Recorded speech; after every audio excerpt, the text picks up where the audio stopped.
If you're worried about dementia or cognitive decline, then this video is for you. In this video, we're going to go through some of the most important first steps you can take to protect your brain. There are many things we can do, but I'm going to give you those things that I'm going to take, and I'm going to provide you with the rationale as to why I would suggest them as well.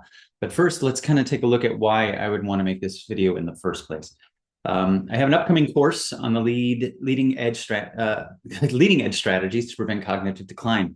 And when we're looking at the amount of people that are struggling with this, we have 6.7 million. That's more than 12%, or 1 in 8 of Americans that have Alzheimer's disease or dementia, with 487,000 new cases each year. There are a lot of things that could be driving this, and we're going to go through in this course all of them, and I'm going to distill them down into short videos so that you also have access to all of this information. But I would start this conversation by looking at those things that are contributing to it and diminishing them or removing them as much as possible. And what do I mean by that? There's a great book that I encourage everybody to read by Dr. Ray Dorsey called Ending Parkinson's Disease. And in this book, on page 200, in fact, he goes over some of the most important things you can do to prevent Parkinson's.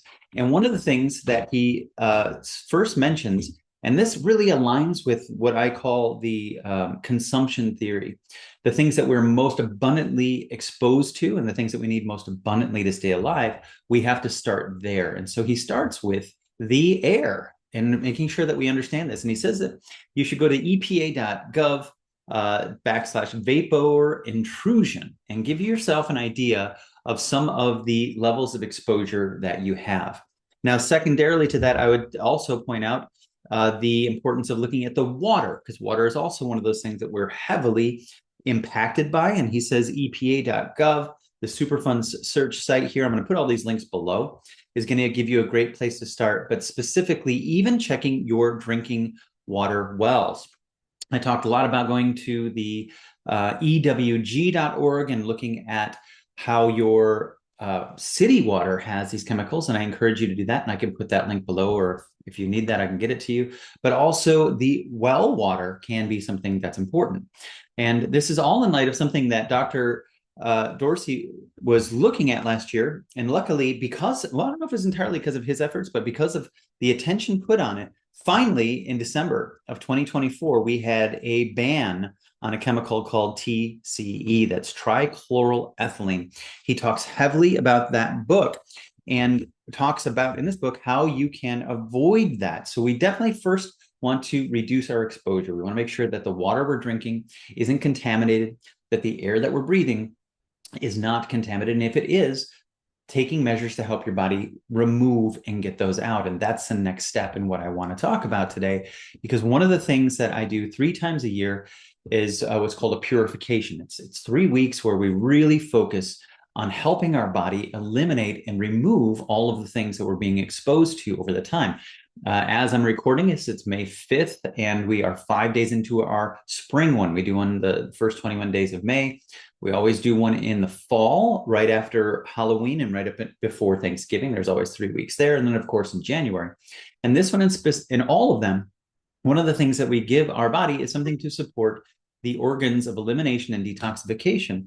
So we're reducing the foods and the things that would be adding problems, and we're increasing our bodies to get rid of it. And this is a beautiful blend of a lot of things. You've got, of course, your kale and your Spanish black radish and things like burdock root in there.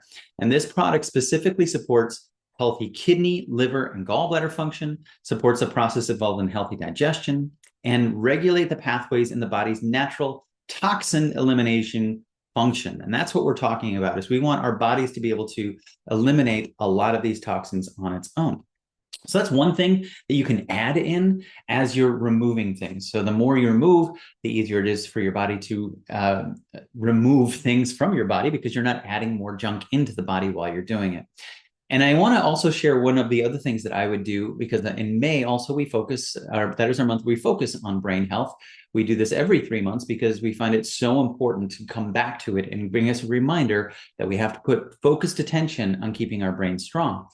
And there's one thing that I think that is overlooked when we look at the blue zones and the areas where people live the longest, and they have the lowest rates of cognitive decline and cancer and all of these diseases that we're struggling with. And they do not mention enough an exposure to a very specific nutrient I would qualify as one of the longevity nutrients, and that is iodine. And so I take what's called the thyroid complex. And I want people to rethink this because I think of it more as a brain tonic. And that's what's the beautiful thing about holistic health is that just because these are good for the thyroid doesn't mean they're also not incredibly good for the brain. And let me break down my justification as to why this is one that I include for longevity of the brain. This bladder whole plant bladder provides you with a great whole food source of iodine, which is, in my opinion, the safest way to do it is in foods. In fact, a decent amount, which they would say 200%. Now, I would argue, and I can for a very long time, that this is a low dose, actually. So there's a lot of information we could talk about there. But I want to talk about the bladder for the iodine. And then I'm going to go back to the withania and the bacopa and why those are also very supportive of the brain. So when we look at certain studies in iodine, this is a great large Scottish older cohort study where they were showing the individuals reporting extreme or high versus low versus high or medium iodine consumption. It was small there. And in these individuals, the low iodine rich food intake was associated with increased brain volume shrinkage. Okay, so we want to, I know there's a lot of words in there, but let me distill this down. The less the iodine, the more shrinkage of the brain. And obviously, if we want to keep our brain healthy for as long as possible, we can't afford to have it shrinking. So this is a very interesting study. I'll put the links in below. But also, there are other brain mechanisms that are affected by iodine. And so I want to go from this abstract and point out that many brain structures and systems appeared to be affected with iodine deficiencies, including areas such as the hippocampus being very important for memory, microstructures such as the myelin, which is around as a part of all of these protective levers of the cells, and neurotransmitters. So I really want us to start thinking about iodine as a brain nutrient, not just a thyroid nutrient, but the whole body, really. Every organ, cell, and tissue in your body has a receptor for iodine. But I think we're not valuing enough the importance of it for the brain. And the Bacopa in there, I want to point out, is also many clinical studies that demonstrated improvements in verbal learning, delayed word recall, memory acquisition, and anxiety with the use of Bacopa. And it has been reported also for this to have specific healing effects on, again, the hippocampus. So you can see why I'm thinking of this as more of a brain formula, because we have the Bacopa in there, and we also have the iodine. But the third thing that we have in there is ashwagandha. And why is that something I think about for brain health? Well, one of the things that it does in helping with stress and anxiety is reducing cortisol levels.